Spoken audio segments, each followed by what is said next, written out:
In diesem Video möchte ich mich mal mit den sechsachsigen Tiefladewagen der 4618 von Märklin beschäftigen. Bei mir ist da wieder mal ein Wagen auf kuriose Weise dazugekommen und ich habe noch weitere Varianten hier im Netz gefunden. Der Wagen taucht zum ersten Mal 1960 unter der 4618 im Märklin-Katalog auf, kostet damals 8 D-Mark und 75 Pfennige. Tiefladewagen, sechsachsig beladen mit Kiste, schwarz, Kiste, Holzfarben, Länge 25 cm. Und da haben wir gleich ein Kuriosum. Ich habe mir dieses Bild bestimmt in meiner Kindheit, Jugend und sonst irgendwann hunderte Mal angeschaut und drüber geblättert. Und jetzt bei der Recherche zu dem Video sehe ich zum ersten Mal, dass wir hier auf der Seite die Beschriftung der Kiste haben wir stehen, Veracruz. Ab 1961 haben wir die gleiche Beschreibung des Wagens und auf der Kiste haben wir seitlich Bahia. Ich bin jetzt hingegangen und habe mal sämtliche Auktionen, die aktuell noch offen waren, bei eBay und im Internet mir durchgeschaut. Ich habe also nirgends, auch bei den älteren Wagen, wo dann die orangefarbenen Kiste noch aus Anfang der 60er Jahre waren, einen Wagen mit einer beschrifteten Kiste mit Veracruz gefunden. Kurios ist das Ganze, weil meine hellblauen Packung, die sie ist von 1969, bedruckt ist auch noch mit dem Bild mit Veracruz. Wie gesagt, ist mir bisher nie aufgefallen, habe ich jetzt zum allerersten Mal gesehen. Wenn irgendjemand was weiß, ob es eine Kiste mit Veracruz-Beschriftung im Handel gab. Aber ich würde sagen, nach meiner Erfahrung existiert diese Kiste nicht, die es da in dem 1960er Katalog in der Abbildung gab und auch noch jahrelang auf den Kisten außen aufgedruckt war. Dann haben wir bei mir hier die zweite Variante des Wagens. An der Seite vorne am Fahrgestell haben wir hier aufgedruckt die 4617 und das ist das nächste Kuriosum, denn die 4617 gehört eigentlich zu der Variante des Tiefladewagens, der mit dem Transformator beladen ist. Dieser kam aber erst 1961 auf den Markt. Also hier merkt ihn dann wahrscheinlich nochmal schnell irgendwie die Artikelnummern getauscht. Und der Wagen, der 1960 auf den Markt kam, hat die seitliche numerische Beschriftung des Wagens, der erst 1961 auf den Markt kam. Hier ist dann, wie gesagt, die zweite Variante. Dieser wurde gebaut von 1965 bis 1975. Und die Besonderheit dieser ersten Kisten liegt jetzt darin, dass wir hier unten den Schriftzug Achtung Schwerpunkt noch in Rot bedruckt haben. Daran kann man die ältere Version dieser Kisten erkennen. Und das Ganze hier nochmal ein bisschen größer. Man kann hier schon erkennen, dass die Kisten relativ stark verzogen sind. Und die ganze Kiste hier nochmal von unten, hier hätte man die Kiste wahrscheinlich wesentlich mehr aussteifen müssen, denn nachdem die Weichmacher im Laufe der Jahre aus diesem Kunststoff entschwunden sind, haben sich die Kisten in den meisten Fällen doch relativ stark verzogen. Dann kommen wir zur dritten Variante. Diese wurde gebaut von 1976 bis 1993. Und die hat sich dann die Rahmenbeschriftung bzw. die 4617 ist als Beschriftung hier entfallen und wurde durch dieses Zeichen ersetzt. Und in dieser Variante haben wir dann hier auch die Kiste mit dem Schriftzug hier nochmal eine Nummer größer wieder in Achtung Schwerpunkt jetzt in Schwarz und nicht mehr wie bei den ersten Kisten in Rot ausgeführt.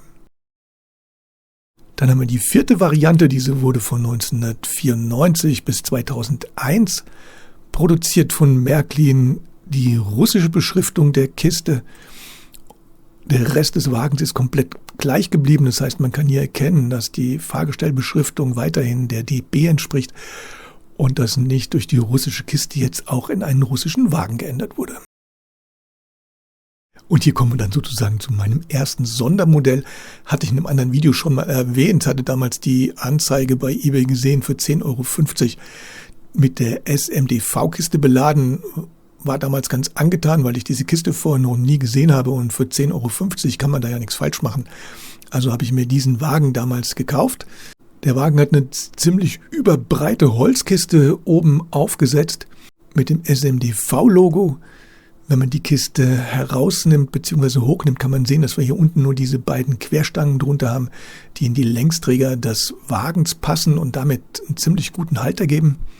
Und als ich den Wagen damals so rumgedreht habe, habe ich gesehen, dass wir die Mittelachsen hier sozusagen ersetzt wurden durch einen Halter, um diese Schienenreinigungsblöcke dort unterzubringen. Und mittlerweile konnte ich den Wagen dann im Call-Katalog ausfindig machen. Und zwar unter der Nummer 23701, Tieflader schwarz, bei Drehgestellen mittlere Achse entfernt, hier Filzstreifen zur Schienenreinigung. Ladung ist ein Spänebunker und das Ganze SMDV. Die Nummer 23701 bedeutet wahrscheinlich Baujahr 2003. SM steht hier für Sondermodell und ZAM Zusatzaufschriften von Märklin. Der Wagen wurde also mit größter Wahrscheinlichkeit dann direkt beim Märklin beschriftet. Ob diese Schienenreiniger dann vom SMDV-Versand da erst umgerüstet wurden, das kann ich nachträglich natürlich nicht mehr nachvollziehen, habe auch leider keine Originalpackung, aber der Wagen wurde wahrscheinlich dann über SMDV vertrieben. Und durch die Schienenreiniger hat der Wagen dann einen relativ hohen Rollwiderstand, sodass er bei mir ganz vorne im Zug immer läuft. Ich hatte ihn auch schon hinten angehängt, allerdings sobald diese Schienenreinigungsfilze sich irgendwo leicht in der Weiche verhaken, fällt mir dann sozusagen komplett der ganze Zug in der Kurve raus und deswegen hat er sozusagen seinen festen Platz immer direkt hinter der Lokomotive hier bei mir im Betrieb. Und dann habe ich vor ein paar Wochen diese Anzeige bei eBay gesehen. Einmal den Schwerlastwagen mit Ladung und Drehschemmelwagen mit Holzbalken. Und habe das erstmal überblättert, weil für mich sah das aus so ein bisschen wie 3D-Nachdruck in Kunststoff. Habe dem eigentlich nicht viel Bedeutung beigemessen und habe die Anzeige dann auch einfach sozusagen wieder weggeklickt. Ich habe dann eine Woche später diese Anzeige hier gefunden und dann dachte ich mir, was könnte doch dieser Wagen gewesen sein, war mir allerdings nicht sicher. Habe diese Anzeige nochmal rausgesucht, er war tatsächlich noch nicht verkauft. Habe dann bei der Auktion zugeschlagen und dann war ich gespannt, was auf mich zukommt, wenn ich das Paket aufmache. Und als das Paket bei mir zu Hause ankam, dann war das tatsächlich dieser Wagen. Er ist jetzt nicht so silberglänzend, wie ich mir das vorgestellt habe, sondern es ist eher so ein mattgrau. Auch dieser Tiefladeträger wirkt für mich eher optisch wie Kunststoff, ist aber das Original-Metallteil, was bei den anderen 4618er Wagen auch verbaut ist. Es wirkt einfach durch die Farbe so. Und hier könnt ihr dann die Beladung von oben sehen. Da ist noch dieses alte Märklin-Fahrrad eingeprägt und damit war klar, es handelt sich tatsächlich nicht um irgendwas Nachgebasteltes, sondern um den Originalwagen.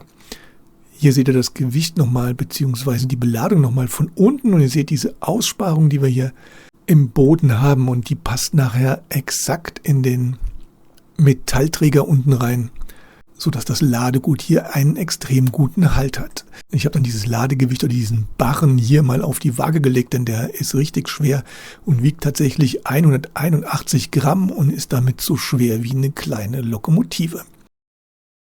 Und was ich dann noch gefunden habe, und zwar wurde der Wagen dann einmal im Internet mal mit dieser wahrscheinlich Originalpackung verkauft.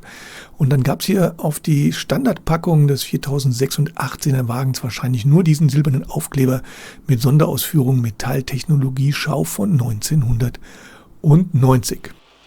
Und auch bei dem Wagen ist es so, dadurch, dass dieser Barren so ein extremes Gewicht hat und der Wagen damit auch einen relativ hohen Rollwiderstand, dass er bei mir im Zugverband ganz vorne läuft, direkt hinter dem Schienenreinigungswagen, denn auch wenn man den Wagen nach hinten hängt und er nur ein bisschen ruckelt, dann hat er so viel Gewicht, dass es die anderen Wagen in den Kurven dann wirklich entgleisen lässt. Dann habe ich gefunden unter der 4618 noch weitere Sonder- oder Einzelmodelle. Und zwar einmal die österreichische Variante Industriebau und Montage GES, MBH und Co. KG. Hier soll es laut Koll wohl zwei Varianten geben, und zwar einmal 400 Stück ohne eine Beschriftung des Wagenrahmens und 100 Stück wohl mit einer Beschriftung. Dann muss es eine Variante geben mit Schulerpressen. Da habe ich allerdings jetzt in der Literatur nichts gefunden, sondern habe nur mehrere Abbildungen gefunden. Dann auch unter der 4681.1 die Märklin Insider Variante von 2001 ist allerdings auch im normalen Koll-Katalog nicht aufgeführt. Dann habe ich die HP bzw. Hewlett-Packard Variante. Da hat mir der Nikolai nach einem meiner letzten Videos seinen Wagen fotografiert und die Bilder zur Verfügung gestellt, und zwar die HP Variante. Einmal von der linken und einmal von der rechten Seite fotografiert. Laut Koll soll der Wagen 500 Mal produziert worden sein, wobei da immer ein Fragezeichen dahinter ist und man sich da nie 100% sicher sein kann, ob das dem auch wirklich exakt entspricht. Dann muss es wohl eine Variante geben mit Würth Australia, habe ich aber gar nichts darüber gefunden, außer einem Foto im Netz, und laut Koll soll er wohl 600 Mal produziert worden sein. Und eine eBay-Auktion habe ich gefunden vor geraumer Zeit, und zwar ABB-Turbinen. Da bin ich mir allerdings nicht sicher, ob das auch ein Sondermodell ist oder ob das jemand sich selbst umgefärbt und neu beschriftet hat, weil ich da in der Literatur oder in irgendwelchen Katalogen im Internet überhaupt nichts drüber gefunden habe. Ja, und das waren die Varianten, die ich jetzt hier ausfindig machen konnte unter der 4618 bzw. Sondermodellen, die diesem Wagen dazuzuordnen sind. Ich freue mich erstmal, dass ich diesen Wagen der Technologieschau 1990 da bekommen konnte und er meinen kleinen Wagenpark hier ergänzt. Wenn irgendjemand hier was weiß über diese ABB-Turbinen-Variante, ob das ein echter Wagen ist, irgendwo schon mal gesehen hat oder aufgetaucht ist, beziehungsweise diese Kistenvariante von Vera Groß, wenn das schon mal irgendjemand gesehen hat, dann schreibt es mir gerne in die Kommentare. Ich trage das dann gerne nach. Würde mich sehr interessieren, ob das nur fiktive Dinge sind oder ob die wirklich existiert haben. Und damit danke ich euch fürs Zuschauen. Demnächst gibt es dann wieder mehr und bis bald.